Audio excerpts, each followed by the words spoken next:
Good day, Crime Talk aficionados. We hope you're having a wonderful weekend. First, more revelations in the Melodee Buzzard disappearance. Austin Drummond appears in court. No surprise, Brian Walshe is found competent.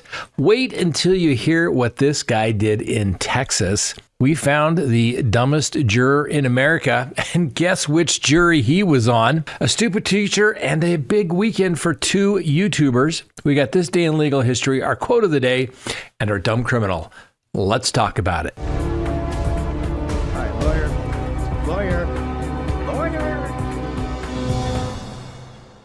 Good day, everyone. My name is Scott Reich, and this is Crime Talk. Thanks for joining us. You know the drill. Subscribe if you haven't, like if you do. Leave me a comment below, and make sure you hit that bell so that you get notifications of when we go live or put up new content. Now, let me remind you a couple of things. First, go to crimetalksearch.com. There you can sign up for that background subscription service, and you can do as many background searches on anyone here in the United States that your little heart desires. All right? You're going to get information about social media presence. You're going to find out about phone numbers, email addresses. You're going to find out if people are married, divorced. Do they have a criminal history? Are they on a sex offender registry? So if somebody's coming into your life, go check them out. All right. Other thing I want to remind you of, hit the link below. Go check it out. Go get your Crime Talk merch. And you say, why? Because Christmas is coming. It'll be here before you know it. And let's face it, your spouse is probably not going to get you what you want. What you really want is some Crime Talk merchandise. So go to Crime Talk and get it yourself. All right? Wrap it up. Put it under the present. Put it on from Scott to you. And you will have it for Christmas Day. And, maybe you can get one now, open it now, one for Christmas Day. And everyone will say, wow, what a great gear. I should have got you that. And you said, yeah, you should have. I told you I wanted to get the Crime Talk gear, but you didn't do it. All right, let's go ahead and open the record for Monday, November 17th, 2025. And first on the docket, more revelations in the Melodee Buzzard disappearance. That's right. The investigation into the disappearance of 9-year-old Melodee Buzzard has taken a poignant turn with new disclosures about her mother, Ashlee Buzzard's deeply troubled adolescence, marked by a little family violence, instability, and a failed bid for independence. So as police intensify their efforts to locate the child, the now missing for over a month, these revelations underscore some long-standing patterns of isolation within the family that may hold some critical insights into this particular case. So what do we know? We know that Melodee was confirmed sighted on October 10th of this year near the Utah-Colorado border during a cross-country journey undertaken by her and Ashlee from their home in Vandenberg Village near Lompoc, California. Now, surveillance footage from October 7th captured the pair at a local car rental agency departing in a white Chevy Malibu bearing a California license plate. But investigators later determined that the car had been fitted with New York plates during the trip, which extended eastward to Nebraska before looping back through Kansas, Colorado, and then Utah as well. Now, the rental was subsequently tracked along Interstate 15 into Arizona and Nevada, eventually returning to California without Melodee. Ashlee has provided no explanation for her daughter's absence and has declined to assist police, prompting obviously some frustration from both the police officials and family members. Now, the Santa Barbara County Sheriff's Office, now supported by the FBI, described Melodee as an at-risk child who has been homeschooled and unreported to authorities since October of 2024. We know that she stands approximately 4 feet 6 inches tall and weighs about 60 pounds and has brown curly hair and brown eyes. Now, both mother and daughter appeared at the rental car agency wearing wigs. Melodee's featured a darker one, straightened strands with a natural appearance. Complicating the narrative is Ashlee's recent arrest on November 7th for an unrelated charge of false imprisonment. Now, according to those court records, the incident occurred on November 6th when Ashlee allegedly confined a longtime acquaintance, friend, paralegal Tyler Brewer inside her residence and brandished a box cutter after becoming agitated during the conversation. Now, Brewer, who had been supporting the search efforts for Melodee, recounted to local media that Ashlee grew distressed after mentioning details she later seemed to regret saying to him, obviously possibly related to the child's location, though he emphasized uncertainty about the accuracy of the information. Now, the documents allege the act involved violence, menacing, fraud, and deceit, and it was executed with apparent forethought. Now, Ashlee entered a not guilty plea during a brief arraignment at the Santa Maria Superior Court on November 14th, and then was released under supervision. Now, these developments have drawn some renewed attention to Ashlee's own family history, which echoes themes of estrangement and hardship. Now, records and interviews reveal that Ashlee endured a childhood shadowed by her father's alleged physical, verbal, and emotional abuse. In a 1995 feature in the Santa Maria Times, Ashlee's mother, Lori Miranda, detailed their efforts to evade the man who reportedly stalked them, shattered windows, and created a climate of constant fear. Now, the article, accompanied by a photograph of a wide-eyed 9-year-old Ashlee, well, strikingly similar to the features of Melodee, also disclosed periods of homelessness, including a stay in a shelter, and Miranda's prior struggles with substance use. Well, Miranda expressed optimism at the time, recounting how she can secure part-time work, enrolled Ashlee in school, and rented a modest apartment shared with a roommate. Yet by 2002, during her junior year of high school, Ashlee sought to sever ties formally, petitioning for emancipation from Miranda, her mother, and living with her mother and Miranda's then boyfriend while employed at a local pizzeria. Well, Ashlee cited irreconcilable differences in the filing, and the request was ultimately rejected due to procedural errors in the paperwork. Now, the generational rift persists today. Miranda has told investigators she has no contact with Ashlee or Melodee in more than 4 years, a sentiment echoed by other relatives. Now, Melodee's half-sister, a woman by the name of Karina Meza, described repeated unsuccessful attempts to reach Ashlee in the days following the October 14th missing person report, which was filed by a school administrator after Melodee's prolonged unexecuted absence. Now, efforts by child welfare services and federal agents include a recent search of the family home that yielded some unspecified items, but not sure where it fits in on the relative evidentiary value. So adding layers to the family dynamics, Melodee's paternal grandmother, a woman by the name of Lily Dennis, Denes, shared concerns in a recent television interview about Ashlee's mental health history. Dennis recounted how social services once approached her family back in 2021 to temporarily care for Melodee during Ashlee's inpatient treatment, sparing the infant from having to go into foster placement.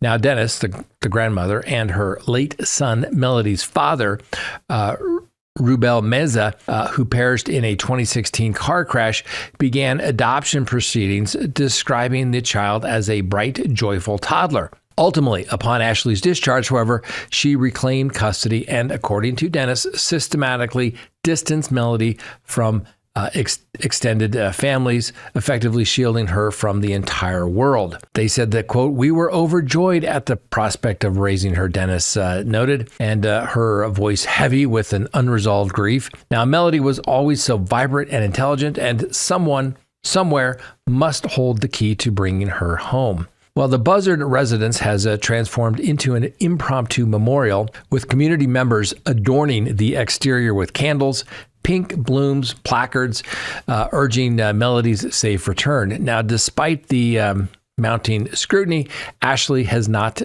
been designated as a suspect in the disappearance. Oh, she's a suspect. She was the last person seen with her. She's a suspect. Even though it's not official, we'll give her the presumption of innocence. Now, the Santa Barbara County Sheriff's Office continues to solicit tips from the public, emphasizing that minor details could prove pivotal, and people with information should contact the detectives at 805-934-6117. Now, obviously, the interplay of the past traumas of mom and the present silence leaves, a few things that should be questioned. Will the echoes of the one generation's pain illuminate the path to a missing child's rescue? Next on the docket, Tennessee's quadruple murder suspect has an arraignment. That's right. Austin Robert Drummond, the Tennessee resident accused of fatally shooting 4 relatives of an infant he allegedly abducted, is set to enter his initial court appearance post-indictment this afternoon in Lake County Circuit Court. Now, the proceedings mark Drummond's first formal hearing since a grand jury formally charged him on November 10th with multiple counts of first-degree murder and aggravated kidnapping related to the July 29th incident. Earlier in a preliminary venue, Drummond entered a plea of not guilty, prompting a judicial determination that sufficient probable cause existed to advance the matter for a grand jury to review. Now, police allege that Drummond orchestrated the killings of the infant parent's maternal grandmother and uncle, leaving the child unattended in a vehicle carrier on a stranger's property, approximately 65 miles from where the crime scene took place.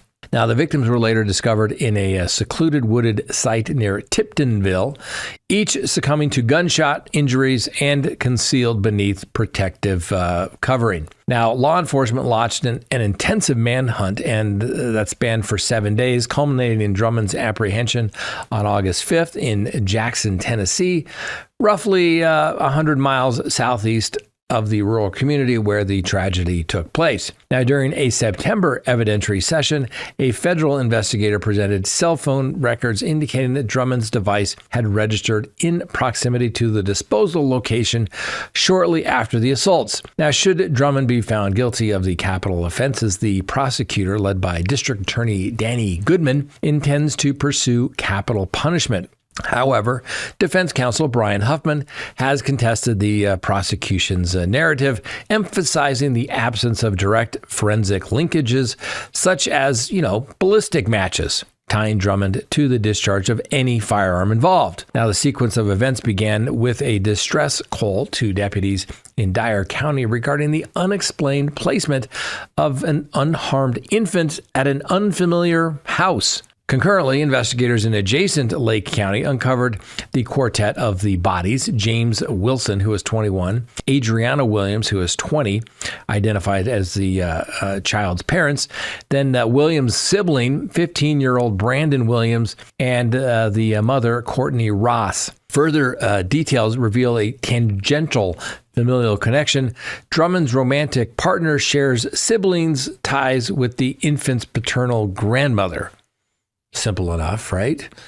Complicating the principal charges, 5 additional individuals face accusations of aiding Drummond subsequent to the crimes, thereby obviously being accessory or obstructing justice. Now, Drummond's criminal history includes, a prior incarceration, that means going to prison, for an armed theft at a retail outlet and intimidation of a witness directed at the participants in the judicial process. While imprisoned, he additionally faced allegations of assaulting a correctional officer with the intent to kill him. That's called attempted murder. At the time of the July events, he remained at liberty under bail conditions. Now, nestled in the rural areas of Tennessee, Tiptonville, home of some 3,400 residents, which is about 150 miles northwest of Memphis, adjacent to the meandering Mississippi River and the ecologically renowned Reelfoot Lake, a site of natural significance formed by seismic activities, apparently. Well, the case continues to resonate, obviously, in the small, close-knit community, underscoring persistent concerns over violent crime in isolated regions. Court officials anticipate a measured progression towards trial, pending resolution of some procedural motions. And, we'll just have to wait and see where that's going, ladies and gentlemen. That's a bad case, but they got cell phone data right there. Him with the child, not good. The defense is going to do what they can to raise reasonable doubt. Obviously, he's entitled to the presumption of innocence, but I believe those questions will be answered. If they aren't answered, it would be the jury's oath and obligation to find him not guilty, right? Of course it would. Next on the docket, Brian Walshe is found competent. Oh my goodness. Are you surprised? I'm not. Remember, this little escapade began right before trial was supposed to begin because Mr. Walshe had been stabbed and somehow competency issues were raised. Total delay tactic, I said at the time. My guess is if we saw the report, it would be malingering, but you know how it is. You got to go through the process. Don't worry, justice delayed is justice denied, all that kind of good stuff. Anyway, in a new development for the high-profile homicide case there in Norfolk County, Superior Court Judge Diane Frenier has determined that Brian Walshe is mentally fit to stand trial on charges including first-degree murder in connection with the disappearance of his wife back in 2023. That was Anna Walshe. Now, the ruling issued during a competency hearing on November 14th clears the path for a jury trial and obviously jury selection to commence as early as tomorrow, November 18th, following a 1-month evaluation period at the state hospital. Now, Walshe has been detained since his arrest back in January of 2023, shortly after Anna Walshe, his wife, who was a real estate executive, vanished from the couple's home in a coastal suburb there in Boston. Now, prosecutors allege that Walshe orchestrated his wife's killing amid personal and financial turmoil, though he has pled not guilty to all the charges, which also encompass misleading investigators and, let's not forget, improper disposal of evidence. Now, the proceedings had faced postponement from an original October start date after Walsh's legal team raised concerns about his psychological state. The defense counsel cited severe anxiety stemming from an assault by another inmate at the jail, arguing that it rendered him incapable of meaningful participation in his defense or enduring a trial. Really? Somebody going to trial for murder where you face life in prison and you have some anxiety? Of course you do. That's called the stresses of trial. Now, I get it, being stabbed. Listen, jail, prison is a dangerous place, ladies and gentlemen. You could get, killed, beaten up, stabbed for multiple reasons, mainly because somebody just doesn't like you. It happens all the time. But to mean that you are unable to communicate and talk with your defense counsel, I called BS on this way back when the defense raised their motion for competency. So, as a precautionary measure, Walshe underwent comprehensive psychiatric assessments at the state hospital, a process that delayed the case by several weeks. And I get the judge was being cautious, right? You don't want them to raise it again in the middle of trial and have to deal with mistrial issues, all that good stuff. I get it, but come on. Attorneys are supposed to make motions when they have a good faith basis for that motion, not just because, they need to buy a little more time or they're not ready. Anyway, during this competency hearing, the judge reviewed the hospital forensic evaluation, which affirmed Walsh's ability to comprehend the legal proceedings and to collaborate with his attorneys. The evidence before the court supports a finding of competency, the judge stated, emphasizing that the report provided no basis for further delays. And with this decision, the court has scheduled potential opening statements and witness examination to begin as early as December 1st, pending the completion of voir dire, the jury selection process. Now, in a related matter, the judge rejected a defense request to relocate the trial from Dedham to another jurisdiction, citing the nature of local media reporting.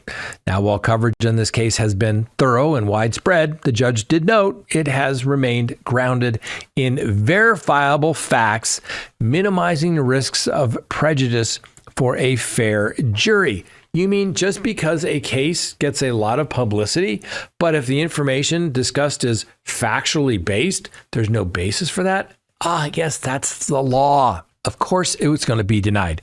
Now, we'll see if the jurors during the voir dire process think that they have just heard so much they can't be fair and impartial. That's when you decide, if you can't get a jury, whether the case needs to have a change of venue. Anyway, this venue determination underscores the court's confidence in the impartiality of prospective jurors in Norfolk County, despite the case's intense public scrutiny. The trial is poised to examine a range of evidence, including digital records, physical traces, and witness accounts that police say link Walshe to the events surrounding his wife's vanishing. Earlier motions by the defense have contested aspects of the prosecutor's narrative, particularly claims of extramarital affairs as a potential motive. Now, as preparations advance, both sides are expected to intensify efforts to shape the selection of an unbiased panel of jurors. Obviously, it's got a lot of national attention due to the domestic violence nature of the case, and throw in a little bit of mental health evaluations with criminal justice. You know, you name it, we've got a story for you. Now, remember, this is Massachusetts, not this story, but the next one. We're going to talk about the dumbest juror, apparently in Massachusetts, if not the entire United States. But next, let's talk about what a man in El Paso, Texas admitted doing, and tell me why this is not just so wrong. So, a 35-year-old resident of El Paso, Texas, has entered a guilty plea to multiple federal offenses tied to an organized effort, wait for it, to transport undocumented minors across the U.S.-Mexico border, including the administration of marijuana-infused confections to subdue the children during their transit. Now, on November 6th, Manuel Valenzuela confessed to a charge encompassing one count of conspiring to unlawfully transport non-citizens and 3 counts of assisting in the profitable smuggling of migrants. This admission, disclosed by the United States attorney down there, carries a statutory minimum penalty of 11 years going to prison. Sentencing will be scheduled subsequently, with the presiding federal judge applying the U.S. federal sentencing guidelines to establish the precise calculations under the guidelines. So how did all this begin? All right. The complaint outlines a coordinated venture that facilitated the entry of unaccompanied minors ranging in the age from 5 to 13-year-olds from Ciudad Juarez, Mexico, into the United States. Now, these activities spanned from early May through mid-October of 2024. Participants reportedly enlisted vehicle operators to convey the children to designated ports of entry. There, the minors were furnished with fabricated U.S. identification papers, and the U.S. drivers posed as their guardians to gain admission. Following clearance, the group proceeded to destinations within El Paso, Texas there. And then Venezuelan-specific contributions included retrieving the minors' post-entry and dispersing $900 in compensation to each driver per child, as detailed in the arrest affidavits. Now, a particularly alarming element of the operation involved the distribution of sweets embedded with THC, the psychoactive compound in marijuana, to pacify the children en route. In one of the documented incidents going back to October 17th of last year, one of the affected minors required medical evaluations with at least one diagnosis that acute THC intoxication and admitted to the local medical hospital there. Then you've got some digital forensics from a cellular device belonging to a co-defendant, a woman by the name of Susanna Guardian, revealed evidentiary materials, including time-stamped images of the minors, consistent with verification photographs employed by the smuggling entities, and intercepted communications corroborating the logistics of the October 17th crossing. Now, the Valenzuela was apprehended on August 30th alongside U.S. citizen Diane Guardian. A formal indictment unsealed on September 24th encompassed 5 charges against the pair, as well as a Mexican national by the name of Susanna Guardian and Daniel Guardian. Now, in remarks accompanying the initial indictment, Acting Assistant Attorney General Matthew Galletti underscored the perils. Quote, "These individuals are accused of endangering young lives by employing narcotics-infused treats to ensure silence during illicit border travels. Such exploitations of vulnerable children constitute a profound threat to their safety and welfare. Now, the U.S. Attorney Simmons elaborated on the broader implications, stating that transnational cartels and their smuggling affiliates perceive minors not as individuals in need, but as nothing more than a revenue opportunity. This prosecution underscores their indifference to the human suffering, prioritizing financial gain above all. Now, this matter falls under the purview of Homeland Security investigations there at the El Paso office, and it aligns with the Department of Justice Joint Task Force Alpha and Operation Take Back America, both aimed at dismantling cartel-linked networks perpetuating human smuggling and trafficking.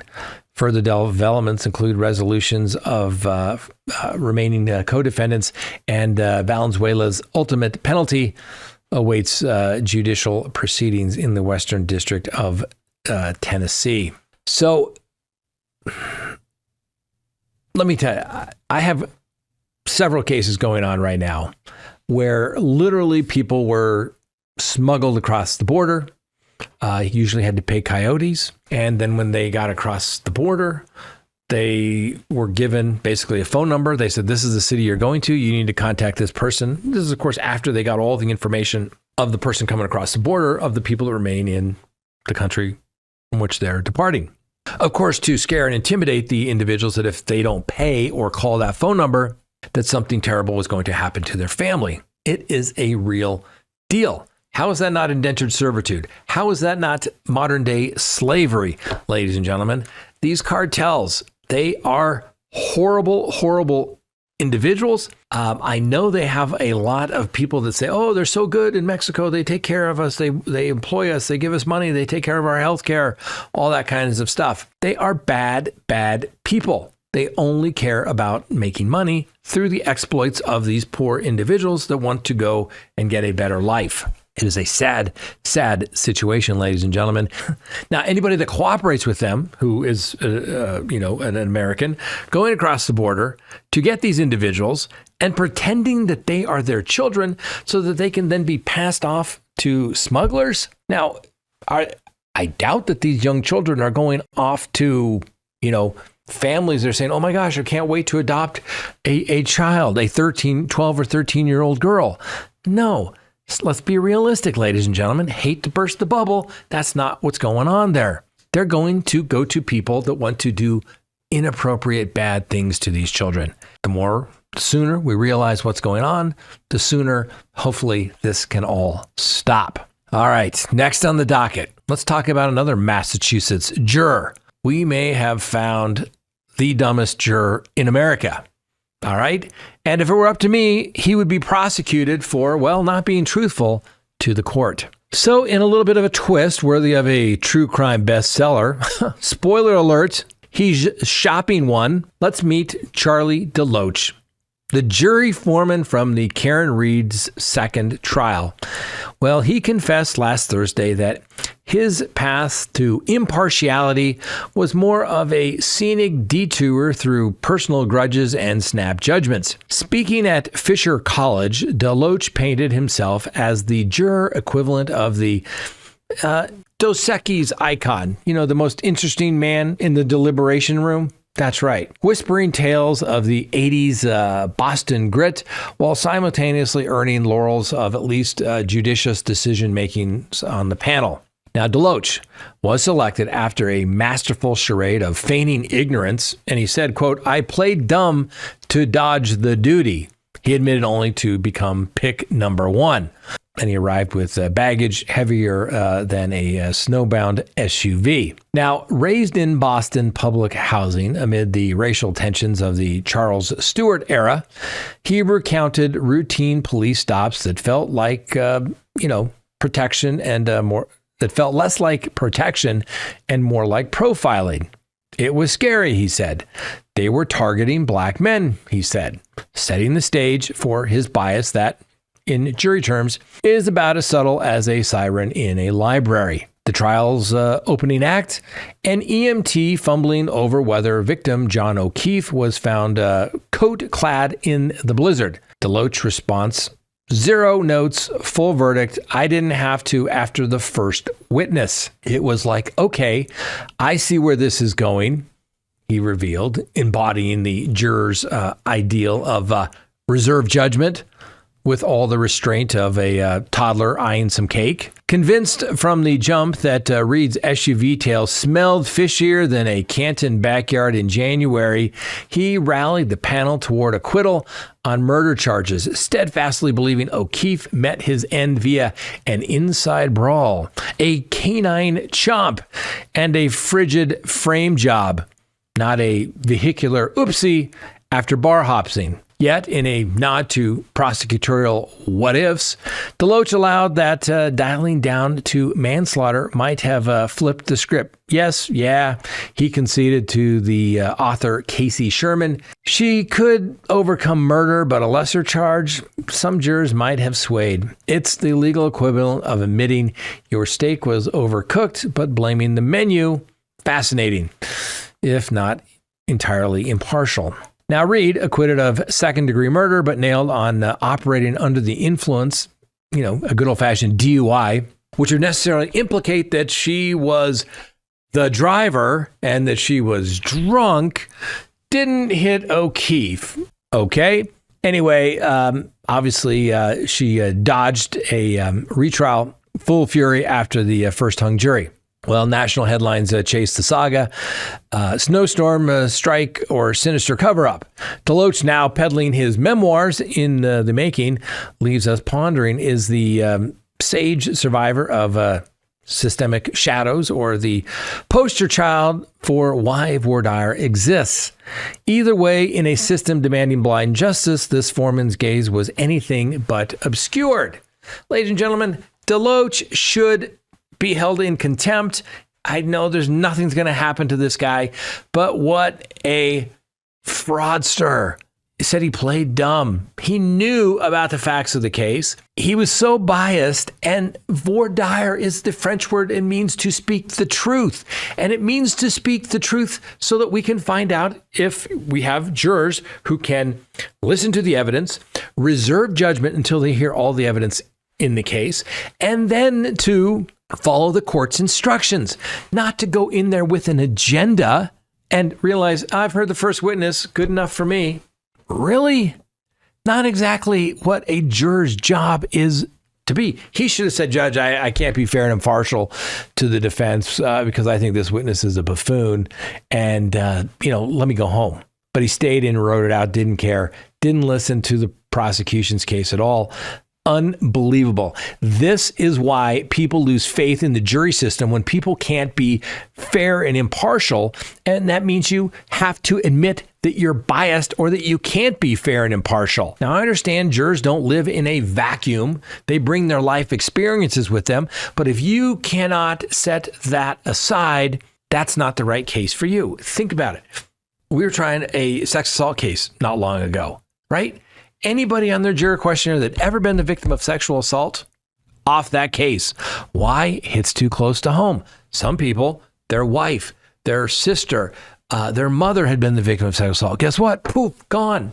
Because you don't want people that have such a bias against a particular type of crime sitting on the jury. There's too much of a fear that they will use this opportunity to punish some last transgression in their life and take it out on the defendants before this case. Now, obviously, it worked out in Karen Reed's favor, but hey, there's still a civil case. And as we saw over the weekend, the Goldman family is going to get their $58 million from the original $33 million verdict against O.J. Simpson. It may take some time. It took the Goldman family, I think, 35 years, but of course, interest was accruing, and now they're going to get some $50 million from the estate to settle that claim. I guess it just takes a while sometimes, ladies and gentlemen, but I did see this little meme. Now, don't you think this is funny? A little car accident, the driver saying, I hit him. And then the character from Scooby-Doo saying, let's go check the basement. I know. All the Karen Reed lovers are going to hate me. I can hear it now. Oh, Scott. Oh. Don't care. The prosecutor in that case gave a masterclass in prosecution, but it didn't matter. He could have talked for another 10 days, another 10 hours. It would not have mattered when you have jurors that are going to refuse to listen to the evidence. And I get it. If you got a beef against the police, I get it. You're a great defense juror. The process is supposed to be that you can be fair and impartial to each side, listen to the evidence, reserve judgment, and then make the decision based upon that. And the system doesn't work if people are going to lie about how they got on the jury and then not follow the rules of what you're supposed to do. Unbelievable. Next on the docket, another teacher, but hey, at least this time it didn't involve sex. We got that going for us, right? Now, in an astonishing lapse of judgment that has left educators and parents reeling, a veteran high school language arts instructor is accused of endangering students by leaving THC-laced edibles accessible in her classroom, prompting police to question how such a fundamental error could occur in a professional educational setting. Well, the Steuben County Sheriff's Office announced charges against 49-year-old Deborah McGillum, a teacher at the Angola High School, following an incident that unfolded during the final period of class last Thursday. According to the arrest affidavit, 2 unsuspecting students accessed what appeared to be ordinary candies placed openly within the room, only later to realize that they had ingested products containing THC, the psychoactive component in cannabis. Now, one can scarcely fathom the gravity of the oversight in an environment dedicated to safeguarding young, youthful minds. It's profoundly disheartening to consider that items of this nature could be so casually positioned among instructional materials, according to the sheriff anyway. Anyway, the ensuing probe initiated by the school resource officer the following morning swiftly traced the gummies back to Miss McGillum, who resides in Reading, Michigan. Upon her arrest, law enforcement discovered additional quantities of the suspected THC products in her possession. Compounding the allegations, deputies assessed that McGillum was operating her vehicle under the influence at the time of the encounter, a detail that further, complicates things, perplexing the chain of decisions leading to this little arrest episode. Anyway, Miss McGillum now confronts serious legal repercussions, including 2 Level 6 felonies, neglect of a dependent and possession of a controlled substance on school grounds. Heck, it could be distribution on school grounds. Call in the feds. She also faces a misdemeanor charge for driving while intoxicated. And in light of the involvement of minors, the Indiana Department of Child Services has been duly notified to evaluate any broader implications that may be necessary, like, loss of your teaching license. Anyway, as of early Sunday, McGillum remained detained at the Steuben County Jail, held on a $5,000 bond. And of course, the school district, what are they going to do? They got to issue their little response. Here it is. We are deeply aware of the arrest involving one of our dedicated staff members and have promptly launched a comprehensive internal review, says the school superintendent. Disciplinary measures will proceed in full compliance with established protocols and state regulations, prioritizing the welfare of our students all above. Prioritizing the welfare of students above all. Anyway, this incident arrives and a little heightened scrutiny of school safety protocols nationwide, serving as a little reminder of the vigilance required in our educational spaces. And while the full ramifications unfold, the community grapples with the incredulity of how a figure entrusted with shaping and molding the future minds of America to dramatically fail in such basic precautions. What can you do, ladies and gentlemen? I guess the good thing is, at least she wasn't having sex. Maybe, of course, she was getting them doped up to have sex with them. Who knows? But you would think by 49 years of age, you could lay off the gummies, couldn't you? Come on, at least to get through the workday. And then you're driving stoned on top of that. I know it's THC, all that stuff. Just don't do it. Just don't do it. I've said this before and I'll say it again.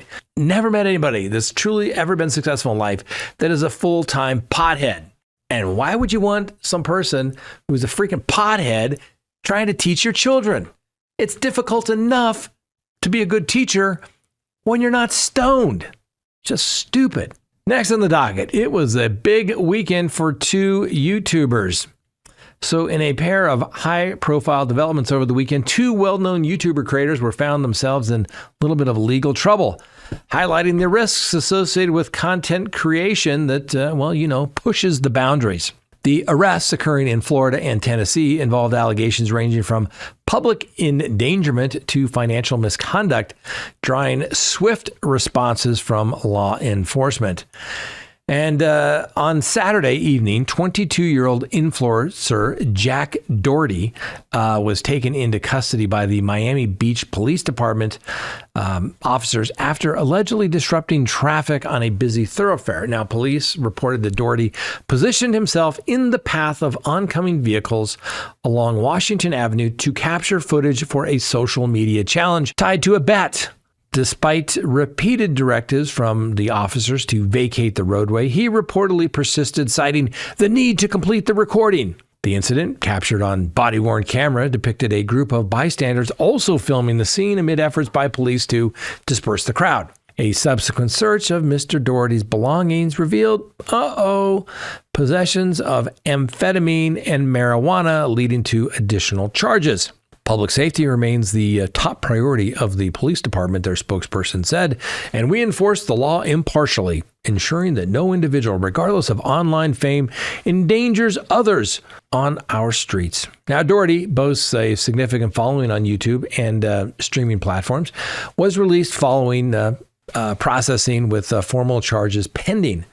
Then meanwhile, in Tennessee, 27-year-old Cody Detweiler, the force behind the Whistling Diesel channel with over 10 million subscribers, was apprehended on November 12th in connection with some tax irregularities stemming from a 2023 vehicle purchase. Now, the court records from the Williams County courts indicate that Detweiler faces felony accusations of deliberately avoiding state sales tax exceeding $500 on a $400,000 Ferrari F8 Tributo, which he featured in a series of extreme durability experiments. The high-performance car, registered with Montana plates to sidesteps Tennessee's 7 to 10% sales tax levy, met a dramatic end in the video where it endured off-road drifts, structural modifications, and ultimately a fiery demolition in a cornfield, content that was amassed tens of millions of views. Now, Detweiler, whose video often tests the limits of machinery through unconventional means, addressed the matter directly on Instagram, sharing images of his booking and a clip of his escorts by police. This came without warning, no prior notice or explanation, he stated in a detailed post, maintaining that he has consistently met tax obligations. And I'll keep everyone informed of this and how it unfolds. Now, released on a $20,000 bond, Detweiler and his associated businesses, Whistling Diesel LLC, now confront a Class E felony carrying potential penalties of 1 to 6 years imprisonment and fines of up to $3,000. Prosecutors have not yet stated the precise link between the out-of-state registration and the evasion claims. So, obviously, you got a little bit of tension between digital fame and accountability as these creators try to navigate the fine line between engaging spectacle and unlawful conduct. They should call me if they were going to do something stupid. Standing in the street, well, you could get hit, and a police officer tells you to get out of the street. You got to get out of the street. Got to obey the lawful order. Oh, they arrest you. Next thing you know, they're going through your book bag, your backpack, to inventory it to make sure everything is safe and they know exactly what's there and what's not. And they find drugs, and it just escalates from there. If I was their attorney, I would say probably shouldn't do that. Get a better angle. Oh, by the way, don't have any drugs on your person. Now, the Whistling Diesel guy, who knows? He probably bought the car. It was plated in Montana. Montana's known for a place where people set up LLCs. They keep their exotic cars registered there. Why? So they don't have to pay taxes. Why, ladies and gentlemen? 99.9% of the people want to pay the least amount of tax they can, but you got to do it legally as well. So this sounds like it'll be sorted out. Once again, proving it's all about the money. Did they care that a $400,000 Ferrari was being destroyed, which should be a crime in and of itself? No. State of Tennessee says it's always about the money. They didn't get their cut. Remember, ladies and gentlemen, ain't nothing legal, excuse my poor language, but ain't nothing legal till the government gets their cut. Next on the docket, this day in legal history, November 17th, 1956. The United States Supreme Court in Broward v. Gale unanimously strikes down Alabama's bus segregation laws as unconstitutional under the 14th Amendment's Equal Protection Clause, validating the Montgomery bus boycott and advancing desegregation. November 17th, 1973, President Richard Nixon defended his actions in the Watergate affair, urging the nation to put Watergate behind it and telling a press conference, quote, "I am not a crook." Next on the docket, our legal quote of the day. I submit that an individual who breaks a law that conscience tells him is unjust and who willingly accepts the penalty of imprisonment in order to arouse the conscience of the community over its injustice is in reality expressing the highest respect for the law. That quote obviously demonstrates a bit of tension between civil disobedience and reverence for legal principles. I mean, you got to admire that. I mean, if somebody's going to go protest, think I'm going to break the law, be prosecuted, show that I believe it's unjust, but then you got to go accept the consequences for it too. That's saying I respect the law. Don't agree with it? Like, think about it. Something to think about. And then finally, our dumb criminal of the day.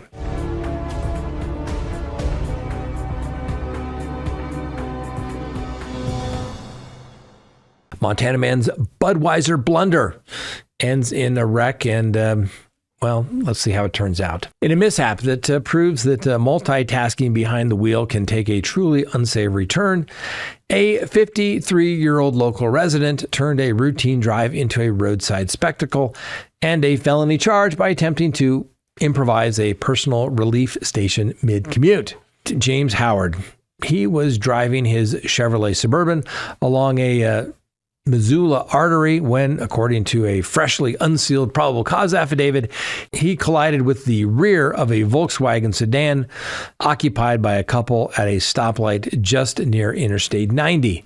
Now, the impact was abrupt enough to prompt the Volkswagen driver to issue a last-second warning to his companion, brace! Arriving Montana Highway Patrol officers found Howard clutching a conspicuously hefty Budweiser can in his right hand, which he hastily relocated to the center console upon their approach. When pressed, Howard surrendered the vessel, candidly disclosing its contents are urine, not beer. He attributed the fender bender squarely to his ill-fated endeavor, relieving himself into the aluminum can while steering. Now, though Howard insisted his evening imbibing had been limited to a solitary brew, it always is, telltale signs suggested otherwise.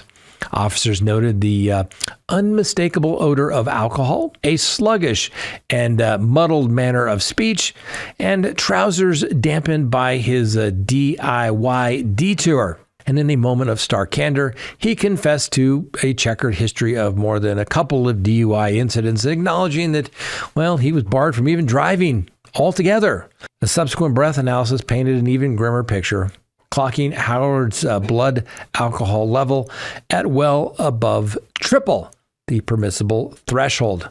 A routine license verification confirmed his credentials had been revoked mere weeks prior, atop 4 previous convictions for impaired operation. Handcuffed on counts of aggravated DUI, a felony offense, plus misdemeanor reckless driving and operating a suspended vehicle, Howard faced detention in the county lockup pending a $10,000 bond. And as officers secured the scene, he offered a resigned prognosis.